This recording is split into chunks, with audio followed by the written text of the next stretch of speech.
Hello, എല്ലാവരും സുഖമായിട്ടിരിക്കുകയാണോ? ഇത് എൻ്റെ വാവയുടെ ആദ്യത്തെ ബേബി ഫോട്ടോഷൂട്ടാണ്. അവനൊരു ഏകദേശം ഒരാഴ്ച കഴിഞ്ഞപ്പോൾ ചെയ്ത ഫോട്ടോഷൂട്ടാണ്. പിന്നെ ഞാൻ ആദ്യമായിട്ടാണ് ഈ വോയിസ് ഓവർ ഇട്ടിട്ട് വീഡിയോ ഇടുന്നത് യൂട്യൂബിൽ. എവിടെയായാലും ഞാനിങ്ങനെ എൻ്റെ വോയിസ് തന്നെ എനിക്ക് കേൾക്കും. ഫസ്റ്റ് ഓഫ് ഓൾ അത് തന്നെ എനിക്കൊരു എന്തോ പോലെ മടിയാണ്. പക്ഷേ എങ്കിലും എനിക്ക് ഭയങ്കരമായിട്ടുള്ളൊരു ആഗ്രഹമാണ് യൂട്യൂബിൽ ഇതുപോലെ മറ്റ് യൂട്യൂബേഴ്സിനെ പോലെ എനിക്ക് വീഡിയോ ഇടണം എന്നുള്ളത്. എനിക്ക് ഇഷ്ടമുള്ള കുറച്ച് യൂട്യൂബേഴ്സൊക്കെ ഉണ്ട്. അത്ര എളുപ്പമല്ല. പലരും പറയും, നിനക്കെന്താ വേറെ പണി, യൂട്യൂബിൽ അല്ലെങ്കിൽ കുറച്ച് ഡാൻസ് വീഡിയോസ് ഇടുകയല്ലേ, നീ ഡാൻസ് കളിച്ച് നടക്കുകയല്ലേ, അങ്ങനെ ഇങ്ങനെയെന്നൊക്കെ. പക്ഷേ ഇത് ചെയ്ത് നോക്കുമ്പോഴേ അറിയുള്ളൂ അവർക്ക് എന്താണ് ഇതും ഒരു വലിയ ജോലി തന്നെയാണ്. കാരണം ഇതിൽ നിന്ന് ഏണിങ്സും കിട്ടുന്നുണ്ടല്ലോ. പിന്നെ എന്തായിട്ട് ഇതിനൊരു കുറവ് പറയാനുള്ളത്? നമ്മുടെ ടൈം വേണം, നമ്മുടെ ഡെഡിക്കേഷനും ഹാർഡ് വർക്കും കമ്മിറ്റ്മെൻറ്റും എല്ലാം ഉണ്ടെങ്കിൽ നമുക്കിതിലും നടക്കും.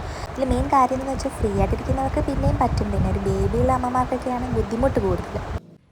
അപ്പോൾ സുജിൻ തന്നെയാണ് കേട്ടോ ബേബി റാപ്പ് ചെയ്യുന്നത് തൊട്ട് ഫോട്ടോസ് എടുക്കുന്നതും ബാക്കി എല്ലാ പരിപാടികളും തന്നെയാണ് ചെയ്യുന്നത്.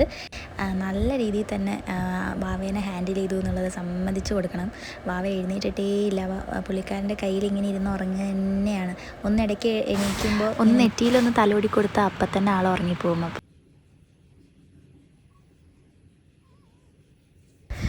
അപ്പം നിങ്ങൾക്ക് ബേബി ഫോട്ടോഷൂട്ട്സ് വേണമെന്നുള്ളവർ എന്നെ ഞാൻ താഴെ ഡിസ്ക്രിപ്ഷനിൽ കൊടുത്തേക്കാം. പുള്ളിക്കാരൻ്റെ ഇൻസ്റ്റാഗ്രാം പേജ് കേട്ടോ. അപ്പോൾ വേണ്ടവർ കോൺടാക്റ്റ് ചെയ്യണേ. അപ്പോൾ വാവയ്ക്ക് ചെയ്തിട്ടുള്ള first theme Harry Potter theme തന്നെയാണ്. നിങ്ങൾക്ക് കണ്ടപ്പോൾ മനസ്സിലായി കാണുമല്ലോ, ഹാറ്റും പിന്നെ ബാക്കിലെ ബാക്ക്ഗ്രൗണ്ടും എല്ലാം. എനിക്കാണെങ്കിൽ ഹാരി പോട്ടർ മൂവീസ് ഭയങ്കര ഇഷ്ടമാണ്. ഞാനിങ്ങനെ ആവർത്തിച്ച് തന്നെ കുറേ പ്രാവശ്യം കണ്ടിട്ടുണ്ട് ഇതിൻ്റെ എല്ലാ പാർട്സും. അപ്പോൾ അങ്ങനെയാണ് എൻ്റെ കാര്യം. അപ്പോൾ അതുകൊണ്ട് ഞാൻ വിചാരിച്ചിട്ടുണ്ട് എനിക്ക് കുട്ടിയായി കഴിയുമ്പോൾ ഫോട്ടോഷൂട്ട് ഇങ്ങനെ ഒരു ഹാരി പോട്ടർ തീമിൽ ചെയ്യണം എന്നുള്ളത്. അപ്പോൾ നിങ്ങൾക്കും അങ്ങനെ തന്നെ ആയിരിക്കുമല്ലോ അല്ലേ? ഹാരി പോട്ടർ മൂവീസൊക്കെ ഇഷ്ടമായിരിക്കുമല്ലോ അല്ലേ?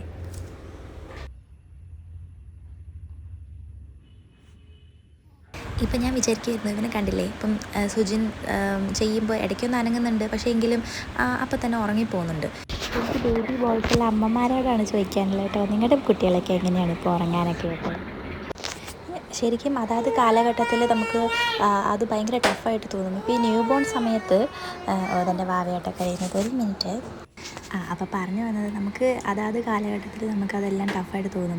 ഈ ചെറുപ്പത്തിൽ ഇപ്പോൾ ശരിക്കും പറഞ്ഞാൽ പാല് കൊടുത്ത് ഉറക്കാൻ വളരെ എളുപ്പമാണല്ലേ. ഇപ്പോൾ കമ്പയർഡ് ടു ഈ 1.5 വയസ്സുള്ള പ്രായം. ഇപ്പോൾ വാവയ്ക്ക് 1.5 വയസ്സാണ്. അപ്പോൾ ഇപ്പോൾ ഉറക്കാമെന്ന് പറഞ്ഞാൽ അവന് ഉറങ്ങണ്ട, ഭയങ്കര കളിച്ച് നടന്നാൽ മതി, കളിബുദ്ധിയാണ്. അപ്പം ഈ ഒരു ടൈമാണ് ശരിക്കും ടഫസ്റ്റ് ടൈം, ഈ ടോഡ്ലർ സ്റ്റേജ് 1.5 വയസ്സൊക്കെ തുടങ്ങുമ്പോൾ. അപ്പം ന്യൂ ബോൺ സമയത്തുള്ള അമ്മമാർ ഏറ്റവും എൻജോയ് ചെയ്യുക.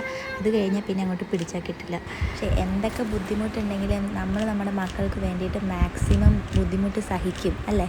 അതാണ് ഒരമ്മയുടെ ഒരു ത്യാഗം എന്ന് പറയുന്നത്. സത്യം പറഞ്ഞാൽ ഇത് എനിക്ക് കുട്ടികളുണ്ടാവുന്നതിന് മുന്നേ വരെയും എൻ്റെ ഉള്ളിൽ എനിക്ക് ഇത്രയും ഒരു മദർലി ഇൻസ്റ്റിങ്ക്റ്റ് ഉണ്ടെന്ന് എനിക്ക് അറിയില്ലായിരുന്നു. കാരണം ഇവൻ്റെ കാര്യങ്ങളെല്ലാം പെർഫെക്റ്റായിട്ട് ചെയ്ത് കഴിഞ്ഞാൽ എനിക്കൊരു സമാധാനം കിട്ടുള്ളൂ ആ ദിവസം തന്നെ. അങ്ങനെ നമ്മൾ അടുത്ത തീമിലേക്ക് പോയിരിക്കുകയാണ്. ഇത് ഒരു എന്താ പറയുക, ക്ലൗഡ്സിൻ്റെ മേലെ കിടന്നുറങ്ങുന്നൊരു വാവ, ഇത്രയേ ഉള്ളൂ. പക്ഷേ നല്ല രസമാണ് ആ ചെറിയൊരു കട്ടിലും. ഇതും നെക്സ്റ്റ് തീം. ഇതും നല്ലൊരു ക്യൂട്ട് തീമാണ്.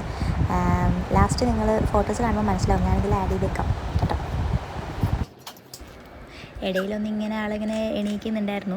കാരണം 3ാമത്തെ തീം ആയപ്പോഴേക്കും കുറച്ച് സമയമായല്ലോ. പക്ഷേ എങ്കിലും സുജിൻ തന്നെ അത് മാക്സിമം കൈകാര്യം ചെയ്തു കേട്ടോ. പിന്നെ ഓരോരുത്തരുടെ സാമ്പത്തിക ശേഷി വ്യത്യസ്തമായിരിക്കുമെന്ന് എനിക്കറിയാം.